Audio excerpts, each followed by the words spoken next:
You are going to hear a conversation between Angela and Mr. Ray. Angela is applying to join the library. Listen to the conversation and complete the form below. First, you have some time to look at questions 1 to 5.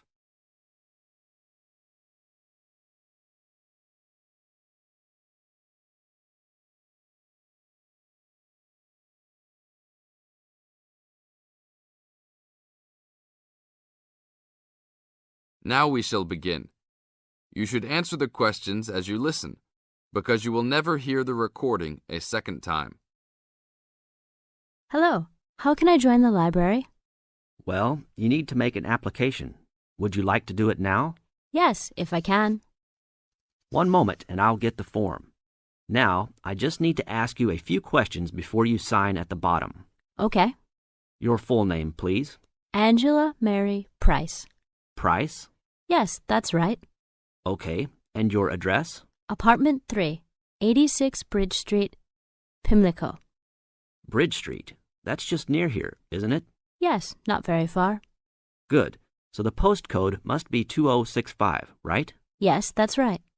Now, your telephone number. I need both home and work if you have them. My home number is 8763-5142, and work is 8456-1307.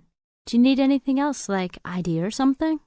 Yes, your driver's license will do, if you have one. Right. It's easy to remember. I know it by heart.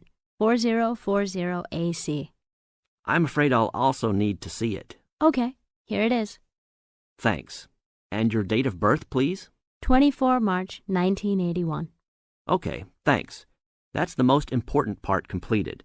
But if you don't mind, I'd also like to ask you a few questions for a survey we're conducting. Yes, that's okay. Now you have some time to read questions 6 to 10.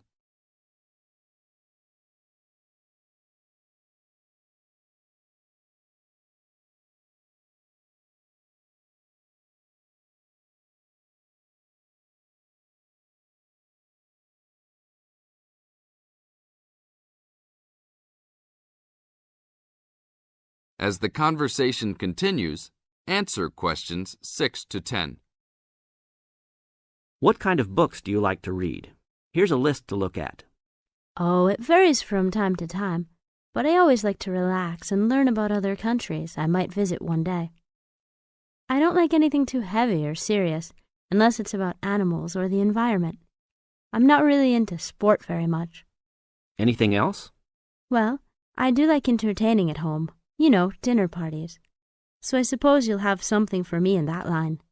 The pictures in those books always make me hungry, although they never seem to turn out exactly as they look in the books. Fine. I think that's all I need now, except I need you to sign here on the application form. Oh, and I almost forgot. The membership fee is $20, which is refundable if you no longer stay a member. There you are. Do I sign at the bottom here? Yes, that's right. You can borrow books now if you wish, although your membership card won't be ready until next week. So if you want to borrow today, you can pick up your card when you return your first books. That's if you want to take some now. I think I will, but I'll have a look around first. Okay, take your time. That is the end of part 1. You now have half a minute to check your answers.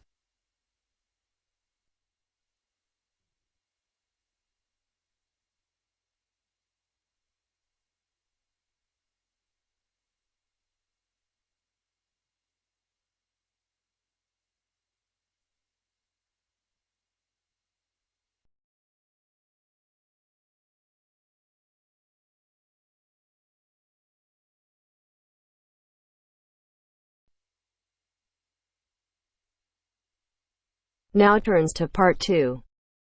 Part 2. First, you have some time to look at questions 11 to 17.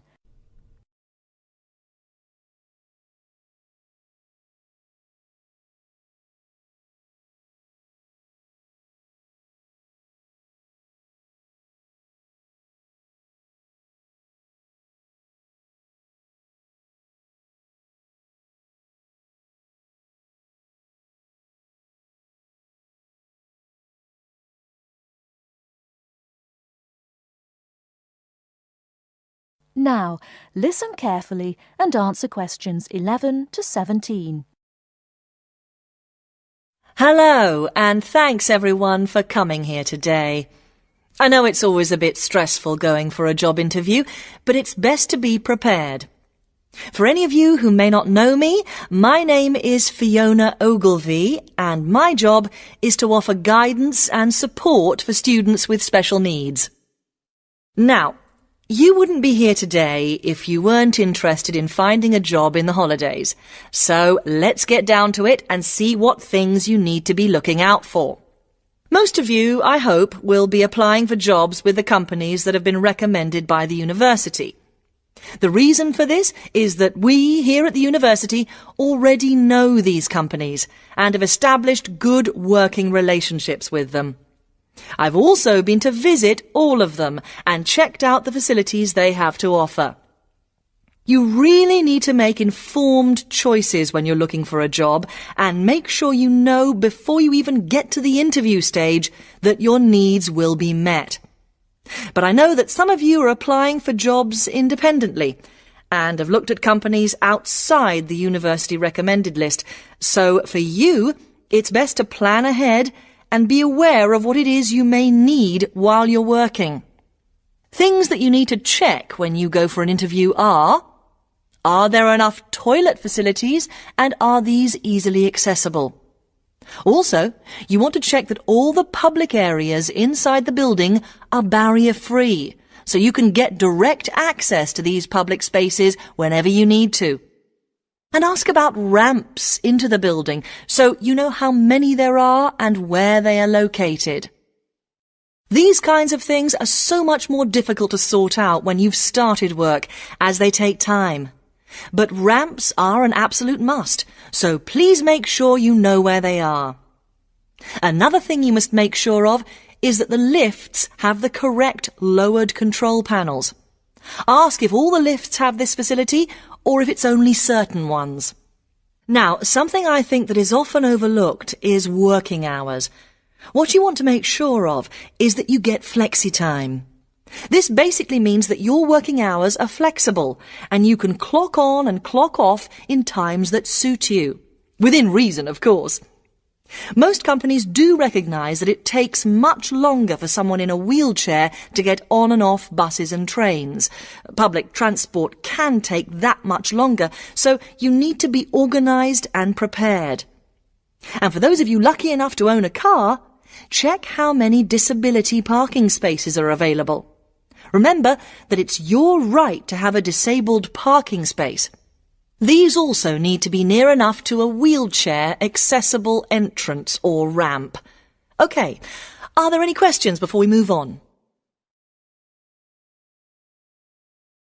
Before you hear the rest of the talk, you have some time to look at questions 18 to 20.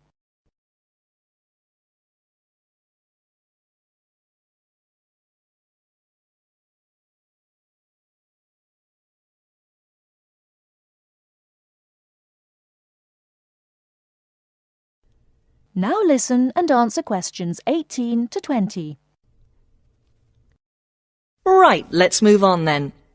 Now I want to talk you through the series of visits to companies which we've got planned for next week. On Monday morning, we will be visiting the Lowland Hotel.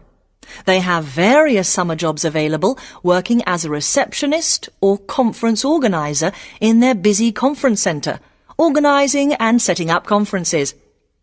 You need to be prepared for working in an office environment and spending quite a bit of time talking on the telephone. The bus leaves for the hotel at 9 a.m, so make sure you leave yourself plenty of time to get there. When you arrive at the hotel, please gather in the reception area and wait for someone to take you to your first session, which will be a talk. The talk at the hotel will begin at 10 a.m, and then there will be a short tour of the hotel. There will be a light lunch provided, which is usually salads and sandwiches. The next place we'll be visiting will be on Tuesday afternoon. We'll be going to visit a little local company that makes handmade paper and cards. For those of you studying art, this may be just what you're looking for. We'll be taken on a tour of the company which lasts 3 hours. The tour will start at 3:30 p.m.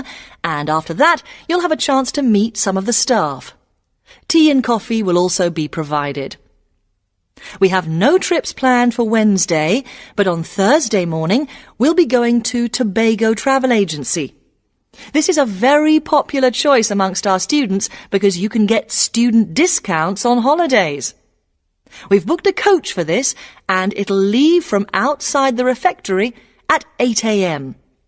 You'll need to bring a packed lunch for this, so please don't forget. There is a little canteen where you can buy hot and cold food, but this is closed on Thursdays. Friday, we'll be having representatives from all the companies visiting us, so you will have a chance to ask any questions, and of course, put your name down on the list if you're interested in working for them over the summer. This event will take place in the main hall next to the library, and it'll run from 10:30 until 4. I really hope you make the most of this excellent opportunity to not only earn yourself some extra money, but also to gain experience of what it's like to work. And if you'd like to find out more, then please ask some of the students who worked last year. They're all wearing green badges and will be happy to speak to you afterwards. That is the end of part 2. You now have half a minute to check your answers.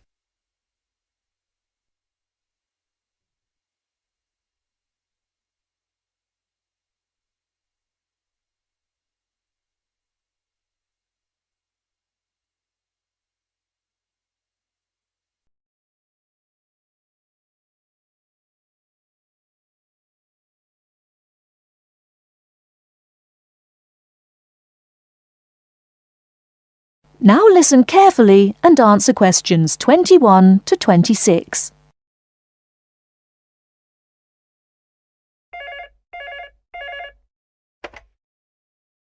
Two four one 4331. Good afternoon. May I speak to Jack Robert, please? Speaking, please. Hi, Jack. This is Maria. Hello, Maria. How are you getting on there? Fine. I arrived in Nottingham yesterday. I've just settled down and I live on the campus of Nottingham University. Oh, that's good. Do you like the campus? Yes, it's beautiful. What do you think of yours? Edinburgh University? It's marvellous. It's on a hill and very close to the sea. I like it very much. It sounds beautiful. Jack, what's the weather like there? Oh, it's fine and sunny. It's said that the weather here is very nice in summer, but awful in winter. What's the weather like in Nottingham? Well, it's a bit depressing. It's been raining since yesterday. I can't go out, so I have to stay in my room. What about your room? Is it a nice one? Yes, it's small and elegant. How about yours? Mine is an ordinary one. It's a twin study room. I share it with one of my classmates. He's intelligent and very friendly. We're getting on quite well. How's your roommate? She's very nice, but a little bit quiet. She likes reading and seldom speaks. By the way, do you like the Scottish food there? Oh, I like it. It's very delicious. Oh, really? I don't like the food here. It's disgusting. It has no taste. I have to cook for myself in my room. Well, Maria, as the saying goes, when in Rome, do as the Romans do. Come on, don't be too choosy. Oh, someone's at the door. I have to answer it, Maria. I'll call you this evening. Bye. Bye. Ellen, a student union officer, is conducting a survey about the university facilities. She is asking 2 students about their opinions. Before you hear the rest of the talk, you have some time to look at questions 27 to 30.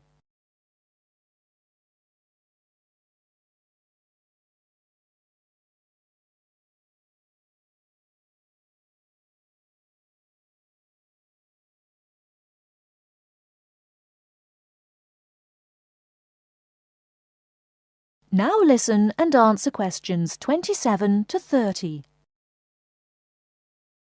I'm Alan, and I work for the Student Union. Now, I'd like to hear your opinions about a few things in the university.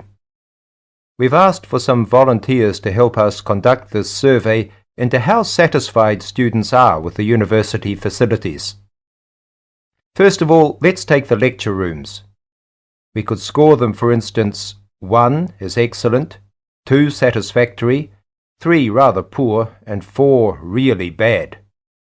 Robert, you first, please. What do you think about the lecture rooms here? Not so good, I'm afraid. I would score 3. They're too small for one thing. Sometimes we can hardly find a seat. Yes, but that doesn't happen very often. Personally, I think they're all right. They're comfortable, and the acoustics are quite reasonable. It doesn't matter where you sit, you can always hear the lecture. I would give 2 for them. How do you feel about the car parking facilities? Are they adequate? You must be joking! I can never find a car parking space when I need one, and when I finally do, it's a very long walk to the university's teaching building. I'd give it a 4. I'm afraid I also agree. We need more car parks urgently. This is perhaps one of the major shortcomings of this campus. It gets a 4 from me as well. I come to the university 20 minutes early, just so I can drive around looking for a parking space. What about the computer centre then? I think it's first class. The software base contains a large selection of learning programs, language games, and word processing facilities. I would give a score of 1. I quite agree with you. It's very modern, and also under the supervision of qualified staff who can offer help to us while we work, should we need them. Oh, good. Well, what do you think of the library facilities? Let's say the periodical room first. Well, I've scored that 3. I'm sorry to have to say, but, I think the room has poor lighting, and I'm disappointed about that. I've given it a score of 1. As far as I'm concerned, it's excellent and well stocked. Thank you, Robert and Mary. Now, let's turn to the photocopying facilities. I would give it a score of 2. Personally, I think it's all right and it's very helpful. Huh? I would score 3. I think it's too expensive for photocopying, and there are not enough machines. Sometimes we have to stand in a line. Okay. Now, let's talk about the... That is the end of part 3. You now have half a minute to check your answers.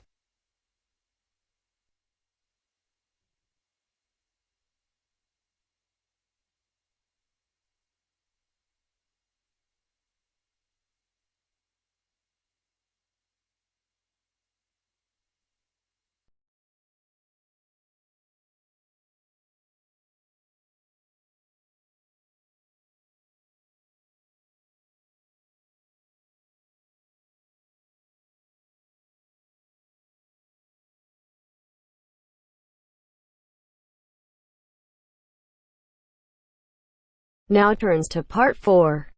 Part 4. You are going to hear a talk on 2 famous American presidents. As you listen, fill the missing information in the notes below. First, you have some time to look at questions 31 to 40.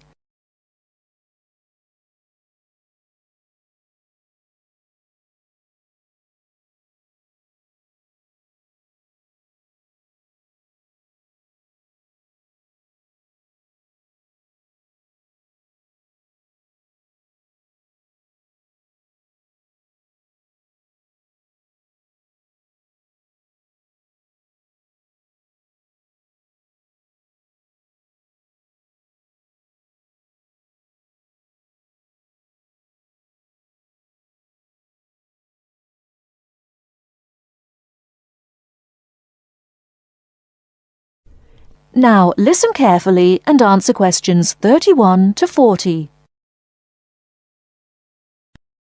John F. Kennedy and Abraham Lincoln lived in different times and had very different family and educational backgrounds. Kennedy lived in the 20th century, while Lincoln lived in the 19th century. Kennedy was born in 1917, whereas Lincoln was born more than 100 years earlier, in 1809.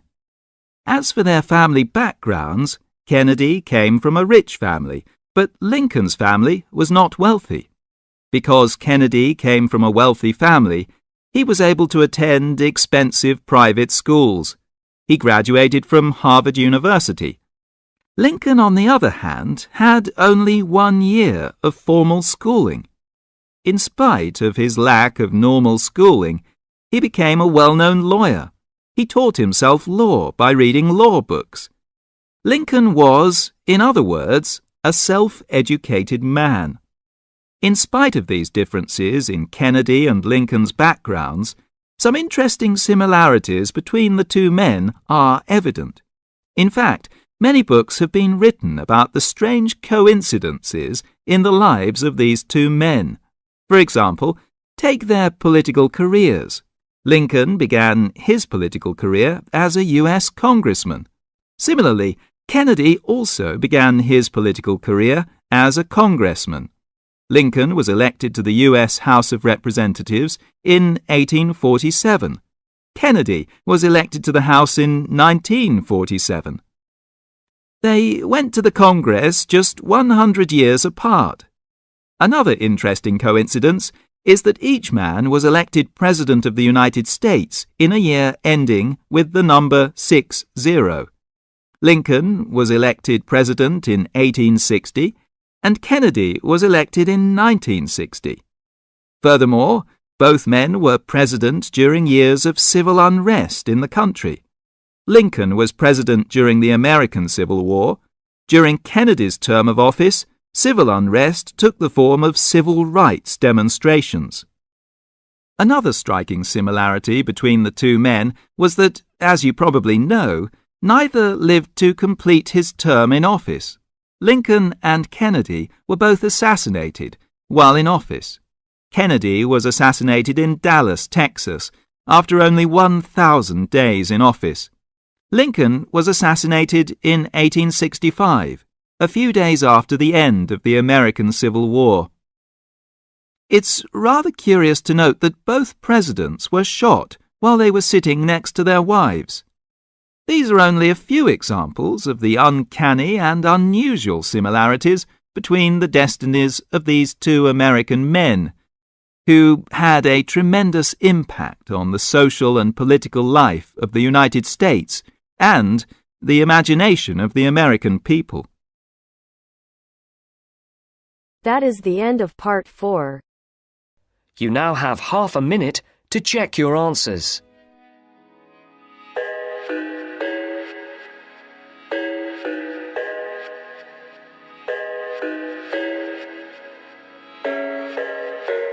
I thought I had it figured out, believed in us, we were meant to be, no doubt. A teenage love, everybody else could see the way we were, living in a fantasy.